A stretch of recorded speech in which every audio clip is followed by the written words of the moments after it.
البدع والأهواء، أهل البدع العقائدية وأهل البدع السياسية. نقول بيننا وبينكم السلف، بيننا وبينكم الكتب، كان فيقول البدع بيننا وبينكم. Kita akan baca Al-Hiwar Al-Wajiz, karena apa yang berkaitan dengan Maulid Nabawi. Kita akan selesaikan insyaallah kitab ini, karena kalau orang sudah masuk dalam satu kitab, maka baik untuk dia sempurnakan.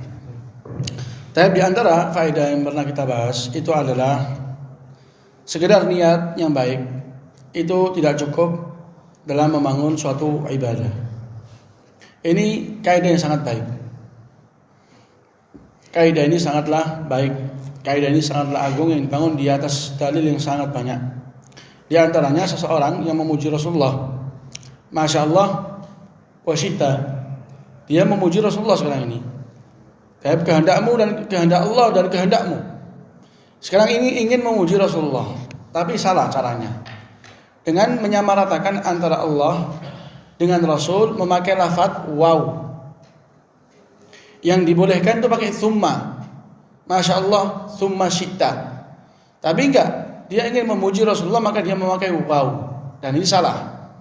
Maka apakah niat baiknya orang itu menjadikan perbuatannya dia yang salah menjadi benar? Jawabannya apa? Enggak. Kenapa? Karena Rasulullah SAW langsung mengingkari dia. Apakah engkau menjadikan aku bagi Allah suatu tandingan? Maka Rasul mengatakan bal masya Allah wahda. Akan tapi kehendak Allah semata. Kehendak Allah yang semata. Jadi ini dia. Ini salah satu dalilnya. Orang ini niatnya baik, ingin memuji Rasulullah, tapi caranya salah. Sama Rasulullah enggak didiamkan, enggak dibiarkan meskipun niatnya baik. Niat baik ini enggak cukup untuk menjadikan apa? Untuk melakukan suatu ibadah yang salah, tetap salah. Dan juga perbuatan siapa? Sama masih ingat perbuatan seseorang yang tatkala dia bersin mengatakan apa? Nah, tatkala bersin mengatakan alhamdulillah.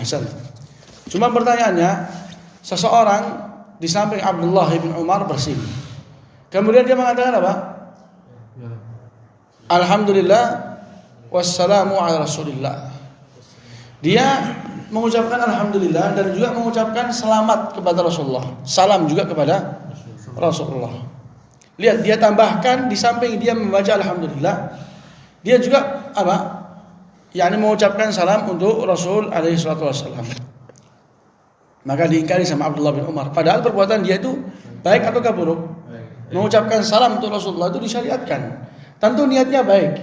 Tapi sama Abdullah bin Umar enggak dibiarkan. Ini niat baikmu enggak cukup. Untuk apa? Dibolehkannya engkau melakukan ibadah yang enggak pernah dilakukan sama Rasulullah. Karena kata Abdullah bin Umar, saya ini juga sholawat. Saya ini juga apa? Mengucapkan salam kepada Rasulullah. Tapi di waktu bersin enggak. Demikian juga di waktu azan. Demikian juga waktu melihat sesuatu yang sangat agung. Wah, Masya Allah, sallallahu alaihi Muhammad. Ini sallallahu alaihi Muhammad di waktu orang melihat sesuatu yang agung. Melihat sesuatu yang baik, dia bilang sallallahu alaihi Muhammad. Lah, itu semua enggak ada dalilnya. Kalau engkau melihat sesuatu menakjubkan, itu mengatakan apa? Masya Allah. Atau mendoakan Allahumma barik. Didoakan dengan keberkahan atau mengatakan Masya Allah.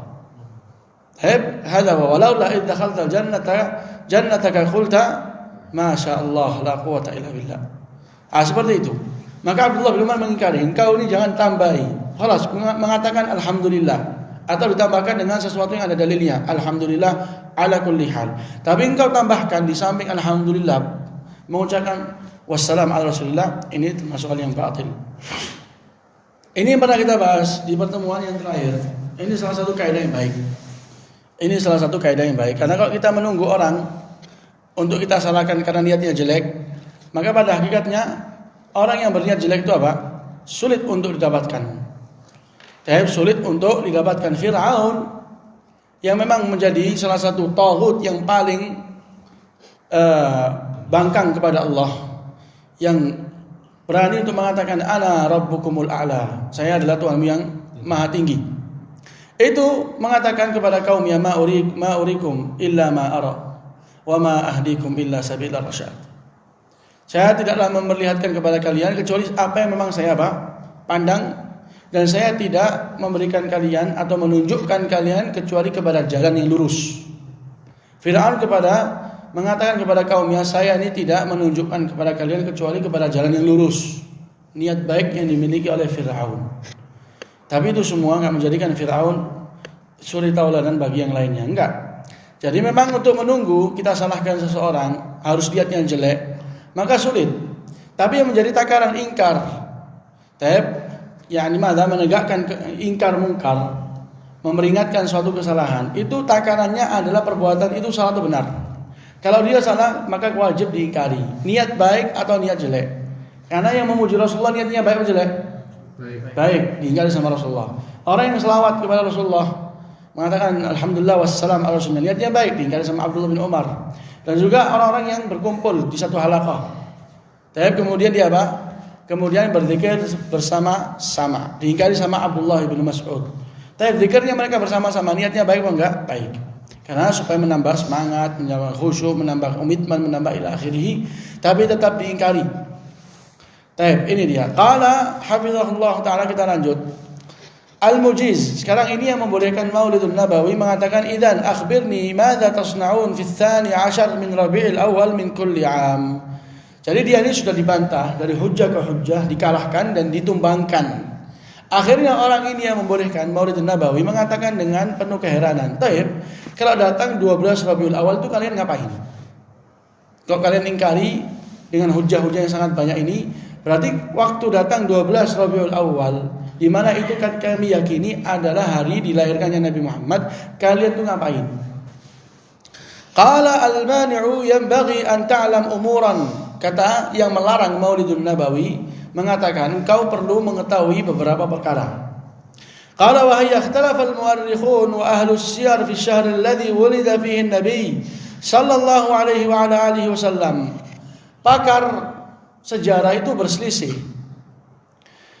Dan juga orang-orang yang pakar dalam sejarah serta perjalanan Nabi Muhammad, kehidupan Nabi Muhammad itu berselisih.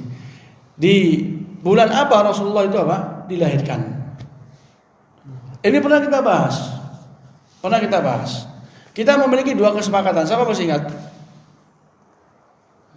Yang pertama adalah Rasulullah itu dilahirkan di tahun Gajah. Ini termasuk kesepakatan yang dinukilkan oleh Ibnu Qayyim.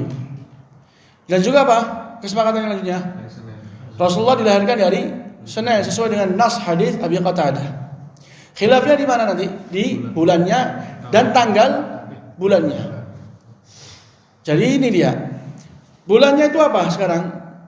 Masih khilaf. Ada yang bilang Rabiul Awal, ada yang bilang Safar, ada yang bilang Ramadan, ada yang bilang. Kemudian nanti datang pendapat yang paling banyak, Rabiul Awal. Ini pendapat yang paling banyak dibangun di atas apa? Keyakinan? Pasti enggak. Dibangun di atas dugaan yang dikira itu kuat. Kemudian di Rabiul Awal mereka berselisih. Nanti tanggalnya berapa? Ada berapa pendapat waktu itu? Ada sekitar berapa? 6 sampai 7. Ada yang mengatakan 2 Rabiul Awal, ada yang mengatakan 5, ada yang mengatakan 8, ada yang mengatakan 9, ada yang mengatakan 10, ada yang mengatakan 12, ada yang mengatakan di akhir Rabiul Awal. Khilaf di antara para ulama. Jadi memang ibadah mereka bukan dibangun di atas keyakinan. Karena kalau seandainya merayakan Maulidun Nabawi termasuk salah satu syiar agama, tentu Allah Azza wa Jalla akan jadikan tanggal yang tepat sebagaimana Allah jadikan untuk Ramadan waktu yang tepat, untuk waktu haji waktu yang tepat, 5 waktu sholat waktu-waktu yang telah teratur. Nah ini dia, kalau memang itu syiar agama jatuhnya seperti itu, gak mungkin amburadul seperti ini. Khilaf di antara para ulama. Ini bukan agama pasti. Ini bukan agama. Qala ma'a ittifaqihim annahu kana fi 'amil fil. Nah, mereka sepakat para ulama yang memang itu pakar dalam sejarah dan juga perjalanan Nabi Muhammad, mereka sepakat bahwasanya Rasulullah itu dilahirkan di hari atau di tahun gajah. Ini telah dinukilkan kesepakatannya oleh Ibnu Qayyim. Faqila wulida fi syahri Ramadan. Ini pendapat yang pertama, Rasulullah itu dilahirkan di bulan Ramadan. Wal jumhur ala annahu wulida fi Rabiul Awal. Jumhur yaitu mayoritas para ulama itu biasanya pendapat yang dikuatkan oleh 4 mazhab. suatu pendapat kalau dikuatkan oleh 4 mazhab, maka itu apa namanya? Jumhur. Atau 3 dari mereka, itu juga dikatakan jumhur. Kalau misalnya ada satu pendapat, 2 imam besar mengambil pendapat, 2 imam besar yang lain mengambil pendapat yang lain, maka 2 pendapat ini juga dikatakan jumhur. Mereka jumhur mengatakan ini, jumhur mengatakan ini. Seperti orang yang permasalahan tentang meninggalkan sholat karena malas, hukumnya apa? Kafir atau nggak kafir? Jumhur mengatakan kafir, jumhur mengatakan nggak kafir. Jadi keduanya apa? Jumhur, imbang. Sama-sama banyaknya. Ini jumhur mengatakan Rasulullah itu dilahirkan kapan? Di Rabiul Awwal. Ini pendapat jumhur. Tsumma ikhtalafa haula fi tahdid tarikh maulidihi sallallahu alaihi wa alihi wasallam ala aqwal. Selepas mereka khilaf, tanggal kapan? Bulan berapa lahirnya? Kita sekarang memiliki dugaan yang kuat. Bukan kepastian ya, dugaan. Bukan kepastian. Karena kepastian itu wajib dibangun di atas Quran atau sunnah atau kesepakatan. Ini baru keyakinan. Tapi kalau sekedar ini pendapat mayoritas yang memang kosong dari dalil, maka itu dugaan. Itu apa? Dugaan, sangkaan yang kuat. Rosa. Mau masuk buat mana? Di kapan ini? Jadi dia apa namanya? Khilaf dari sisi bulannya, kemudian khilaf dari sisi apa tadi? Tanggalnya. Faqila al-yawm ats-tsani min Rabiul Awwal. Ada yang mengatakan 12 Rabiul Awal. Waqila al-yawm ats-tsamin. Ada yang mengatakan 8, dan ini yang kuat pendapatnya ini. Yang mengatakan 8 Rabiul Awal itu pendapat yang kuat. Dikuatkan oleh Syekh Al-Albani dengan fatwanya Muhammad bin Jubair bin Mut'im. Mungkin akan disebutkan oleh muallif. Waqila al-yawm ats-tasi', waqila yawm al-ashir. Berapa ini sekarang? 1 2 3 4. Waqila yawm ats-tsani 'ashar 4. Waqila yawm as-sabi' 'ashar 6. Waqila yawm ats-tsamin 'ashar 7. Ada yang mengatakan 2 Rabiul Awal, ada yang mengatakan 8, ada yang mengatakan 9, ada yang mengatakan 10, ada yang mengatakan 12, ada yang mengatakan 17, ada yang mengatakan 18. 7 pendapat. Kemudian sama mereka jadikan suatu ritual seakan-akan syiar yang lebih agung dari apa? Dari sholat. Kenapa? Mana dalilnya? Dalilnya enggak ada. Tapi ini sekarang mereka khilaf dalam menentukan tanggal lahirnya. Wa qad shahha an Muhammad bin Jubair bin Mut'im annahu fil yawm ats-tsamin min Rabiul Awal. Ini yang dikuatkan oleh Ibnu Abdul Barr. Dikuatkan oleh Al-Khawarizmi. Dikuatkan oleh Syekh Al-Albani, yaitu lahirnya di tanggal 8 Rabiul Awal. ولمراعاة هذا الخلاف كان الملك المظفر صاحب البل يحتفل بالمولد سنة في 8 شهر بالأول وسنة في 12. Jadi sebagian raja yang bernama dengan Al-Muzaffar, itu dia untuk menghormati adanya khilaf ini. Jadi dia lakukan bagaimana? Setahun dia merayakan tanggal 8, di tahun depan tanggal 12. Jadi kalau seandainya ternyata yang benar tanggal 8, tetap dia masih merayakan. Kalau dia jatuhnya memang benar tanggal 12 pun dia masih merayakan. Qala annal mu'arrikhin dzakaru anna Nabi alaihi salatu wasallam tufiya yaum al-itsnain tsani 'ashar min Rabiul Awal.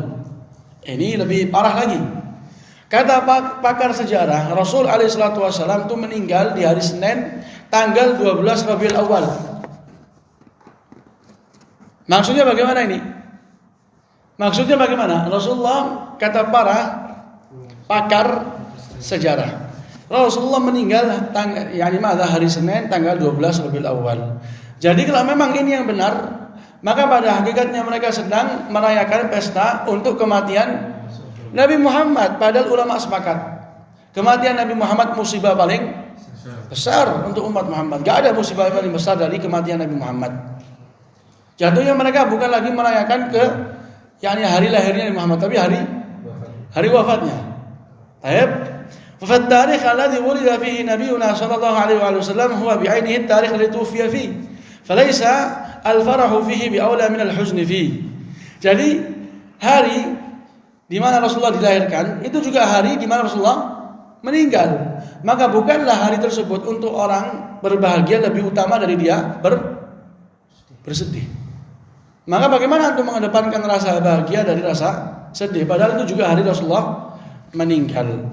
Qala as-sahabatu lam yahtafilu bi maulidihi wa antum mu'tarifuna bidzalik fa naqul kama qala Imam Malik fa ma lam yakun yawma idzin dina la yakun yawm dina. Sahabat itu enggak pernah satupun dari antara mereka itu pernah merayakan hari yang dimana kelahiran Rasulullah SAW. Dan ini dengan bentuk apa? Dengan ikrarnya mereka semua yang merayakan. Maka kata Imam Malik, kalau memang di hari ini, ya di hari Rasulullah, di hari para sahabat itu bukan suatu agama, maka di hari kita juga bukan agama. Jadi ke pembahasan ini misalnya bagaimana? Ini ibadah ini, apakah dia ibadah di zaman sahabat? Kalau jawabannya dia bukan, maka di hari kita juga bukan ibadah. Maka bagaimana kalau misalnya kita yakini di zaman mereka itu bukan ibadah, kemudian tiba-tiba di zaman kita jadi ibadah? Nah, ini namanya apa itu? Namanya bid'ah. Itu namanya bid'ah. Ini termasuk pembahasan yang baik dan kita mendapatkan beberapa faedah. Insyaallah kita akan bahas di pertemuan yang akan datang. Bismillah azza wajalla. Insyaallah. Subhanakallahumma rabbana bihamdik. Asyhadu an la ilaha illa anta astaghfiruka wa atubu ilaik.